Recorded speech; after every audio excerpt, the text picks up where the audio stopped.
The door clicked shut behind me, a sound with such heavy finality that it still echoes in my dreams. I had one suitcase with me, a cheap roller, one wheel broken, no dignity left in the way it dragged behind me. My name? Erased from a mailbox like I'd never existed. She made sure of that.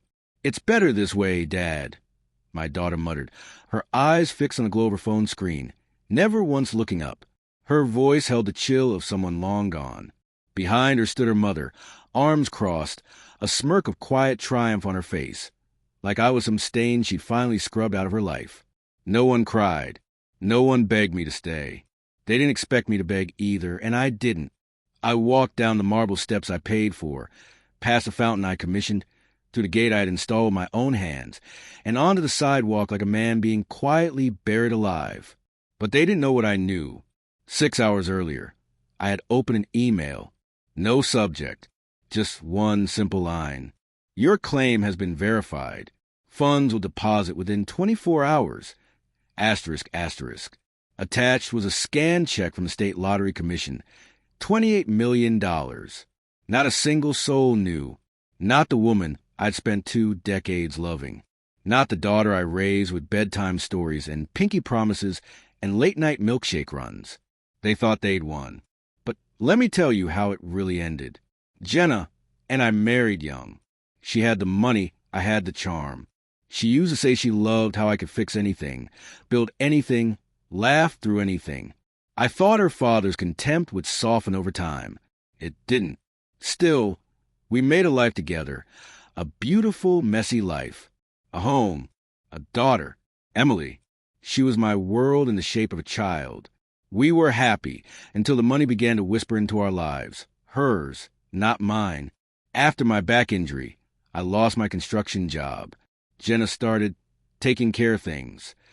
At first, it was helpful. Then came the locked accounts I couldn't access. Lawyers I'd never met. Friends who suddenly weren't mine.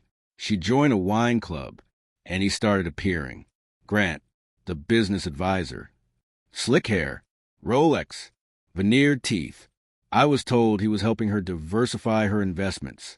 I found out exactly what he was helping her with when I came home early from the grocery store, bag of oranges in one hand, and saw her legs spread wide across his desk. They didn't even stop. I didn't scream. I didn't shout. I walked out, drove until the sun went down, and then I started a plan. The first thing I did was hire my own lawyer, not one of hers. A discreet, ruthless genius. He taught me 2 things: how to disappear in plain sight and how to watch without being seen. While they sipped wine at galas, I pulled records, photos, audio. I bought a burner phone to collect screenshots. Meanwhile, they scrubbed me out of my own life. Her accounts merged. My daughter started calling Grant G. They even convinced the courts that I was unstable. My limp, proof I was unfit. What they didn't know is that I had a quiet little ritual. Every Friday, I bought one scratch-off ticket while buying cat litter for a cat they'd later give away. That day, the numbers matched. I didn't scream. I just sat there in the parking lot, ticket in hand, and smiled. For the first time in months, I felt something other than rage or grief. I felt alive. 3 months later, the ambush came. A stage fight. Crocodile tears. Cops already waiting outside like actors on cue. I didn't fight it. I signed whatever they handed me. I walked out, silent, composed. But the real moves had already been made. Step 1, a luxury condo downtown, paid in full under a corporate LLC, untraceable. Step 2, I bought controlling shares in a tech startup Grant had invested in, anonymously. Then I hired a forensic accountant, top tier, brutal, precise. We found every funnel he'd created with Jenna's money and drained it, legally, completely. The cherry on top, the mistress he'd been quietly funding on the side, I made her a better offer. She took it. I sent black orchids to his office. No note. He knew. Then came the final act. Jenna's favorite night of the year, the annual charity gala. She called it for the children, like she wasn't a snake in a gown. She wore blood red that night, lips painted, eyes sharp. I showed up late, clean shaven, custom tux. Press pass under a fake name.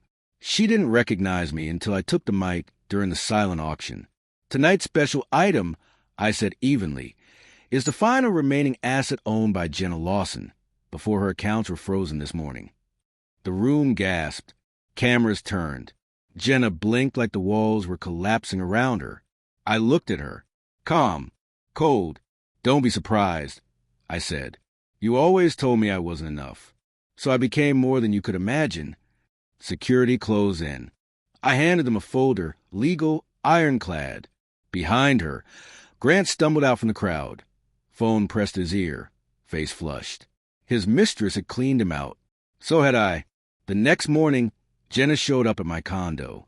She buzzed 10 times. I didn't answer. I watched her from the balcony. Coffee in hand, Emily stood behind her, tear-streaked. Maybe she finally understood. Maybe she didn't. I didn't let them in. You asked me if I regret it? No, not even a little.